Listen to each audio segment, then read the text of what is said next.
चलिए आज की वीडियो में स्टार्ट करते हैं क्लास 10th की एक्सरसाइज 1.2 जिसका क्वेश्चन नंबर 1 है prove that root 5 is irrational. इस क्वेश्चन में हमें प्रूव करना है कि जो रूट 5 है वो एक इरेशनल नंबर है। तो हम इसको कॉन्ट्राडिक्शन मेथड से सॉल्व करेंगे। अब कॉन्ट्राडिक्शन मेथड क्या कहता है कि जो भी हमें प्रूव करना है ना उसका ऑपोजिट लेट करते हैं। तो let assume root 5 is rational number, हमने इसका उल्टा लेट कर लिया, इरेशनल की जगह रैशनल नंबर लेट कर लिया। अब रैशनल नंबर कौन से होते हैं जिन्हें हम पी वाई क्यू के फॉर्म में लिख सकते हैं। तो हमने लिख दिया root 5 equal to a by b. अब यहाँ पे ए एंड बी क्या है, आर को प्राइम नंबर्स। को प्राइम नंबर्स कौन से होते हैं जिनका कॉमन फैक्टर सिर्फ 1 होता है, जैसे कि हमारा 2 एंड 3, इनका हमारा कॉमन फैक्टर क्या है, 1 ही है और इनका कोई कॉमन फैक्टर नहीं है। तो अब इसे सिंप्लीफाई कर लेते हैं। अब ये यहाँ पे हमारा डिवाइड में है तो इस साइड लाएंगे तो क्या हो जाएगा, मल्टीप्लाई में, तो ये हो जाएगा रूट 5b इक्वल टू ए। अब क्या करेंगे, squaring both side, squaring both side करेंगे तो ये हो जाएगा रूट 5b की square equal to a square. यहाँ पे लिख देंगे स्क्वायरिंग बोथ साइड। अब इनकी स्क्वायर करेंगे तो रूट 5 की स्क्वायर हमारा आ जाएगा 5, रूट से स्क्वायर कैंसिल हो जाती है। अब बी की स्क्वायर करेंगे तो b square equal to a square. अब यहाँ पे हम देख सकते हैं कि ये जो ए स्क्वायर है वो किससे डिवाइड हो रहा है, 5 से। यहाँ पे मल्टीप्लाई में है तो यहाँ पे डिवाइड में आ जाएगा। तो हमारा जो ए स्क्वायर है वो डिविजिबल बाय है 5, तो हम लिखेंगे ए स्क्वायर इज डिविजिबल बाय 5। अब यहाँ पे हमें थ्योरम 1.2 में बताया हुआ है कि अगर ए स्क्वायर डिविजिबल बाय है 5 से तो ए भी क्या होगा, 5 से डिविजिबल होगा। Therefore a is also divisible by 5, sorry by 5। तो ए भी हमारा क्या होगा, 5 से डिविजिबल होगा। ये हमारी हो जाएगी इक्वेशन 1। अब हम इसे क्या लेट कर लेंगे, let a equal to 5c। a को हमने किसके इक्वल लेट कर लिया, 5c के इक्वल लेट कर लिया। अब यहाँ पे हमारा जो a है वो किसके बराबर है, रूट 5b के। तो हम लिख सकते हैं a की जगह क्या, root 5b equal to 5c। हमने कहाँ से लिखा है, यहाँ ऊपर से लिखा है। a किसके बराबर है, रूट 5b के। यहाँ पे लिख देंगे हम फ्रॉम अबव, हमने यहाँ पे ऊपर से लिखा है। तो अब इसकी भी क्या कर लेंगे, स्केयर कर लेंगे। तो स्केयरिंग बोथ साइड करेंगे तो ये हो जाएगा रूट 5b की square equal to 5c square. Squaring both side, squaring both side, दोनों ही साइड की हमने स्केयर करी है। अब यहाँ पे रूट से स्केयर कट जाएगी तो यहाँ पे आ जाएगा 5b स्केयर का b स्केयर, 5 5 25, तो 25c की स्केयर। अब ये 5 इसके मल्टीप्लाई में है तो इधर डिवाइड में आ जाएगा, तो यहाँ बचेगा b square equal to 25c square divide by 5।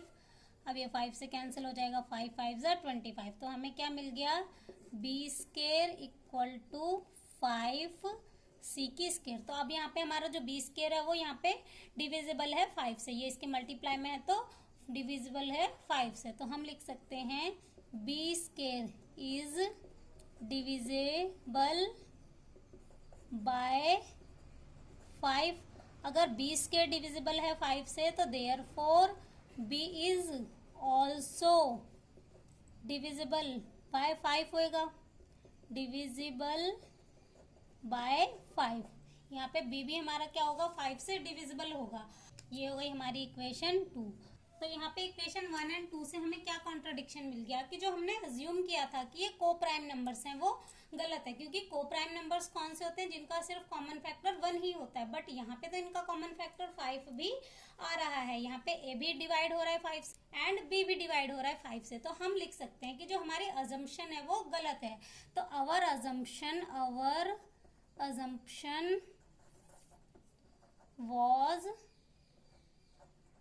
Wrong, जो हमारी अजम्पशन है वो गलत है। देयरफॉर रूट 5 इज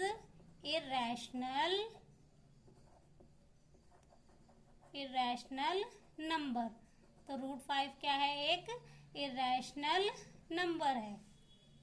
यही सही क्वेश्चन नंबर 1 हमारा हो जाता है कंप्लीट। अब नेक्स्ट देखेंगे क्वेश्चन नंबर 2।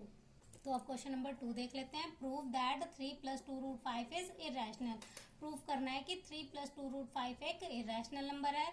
तो सेम कॉन्ट्रडिक्शन मेथड से सॉल्व करेंगे। तो हमने इसे क्या लेट कर लिया, रैशनल नंबर लेट कर लिया। अब रैशनल नंबर है तो हम इसको किसकी फॉर्म में लिखेंगे, p/q की फॉर्म में। तो हमने क्या लिख लिया, 3 + 2√5 = a/b, जहाँ पे हमारा a एंड b क्या है, को प्राइम नंबर्स। को प्राइम नंबर्स कौन से, जिनका कॉमन फैक्टर क्या होता है, सिर्फ 1 ही होता है। अब इसे सिंप्लीफाई करेंगे। अब सिंप्लीफाई करेंगे 2√5 एज इट इज = a/b।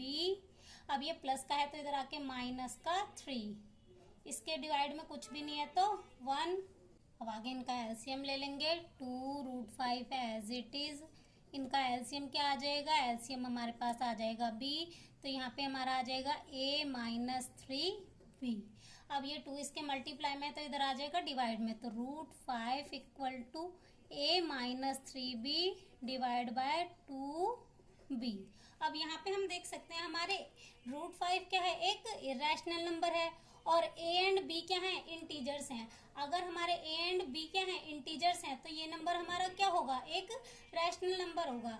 हम लिख सकते हैं a and b are integers, a and b are integers. हमारे a एंड b क्या है, इंटीजर्स हैं। अब अगर हमारे a और b इंटीजर्स हैं तो ये नंबर क्या होगा, एक रैशनल नंबर होगा। तो हम लिखेंगे a - 3b / 2b क्या होगा, एक रैशनल नंबर होगा, रैशनल नंबर। अगर ये एक रैशनल नंबर है और वी नो दैट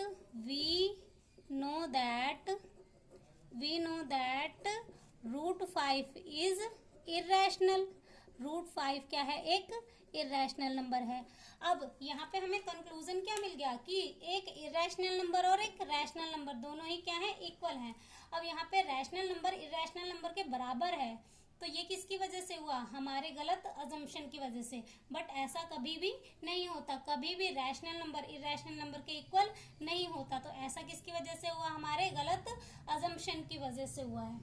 तो हमारी अजम्पशन क्या है, रॉन्ग है। तो हम लिख सकते हैं कि our assumption was wrong, our assumption was wrong।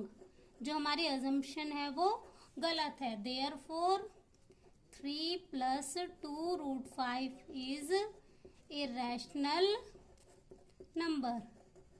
ये भी क्या है, एक irrational number है। तो यहीं से क्वेश्चन नंबर 2 हमारा हो जाता है कंप्लीट। आगे के क्वेश्चन देखेंगे नेक्स्ट वीडियो में।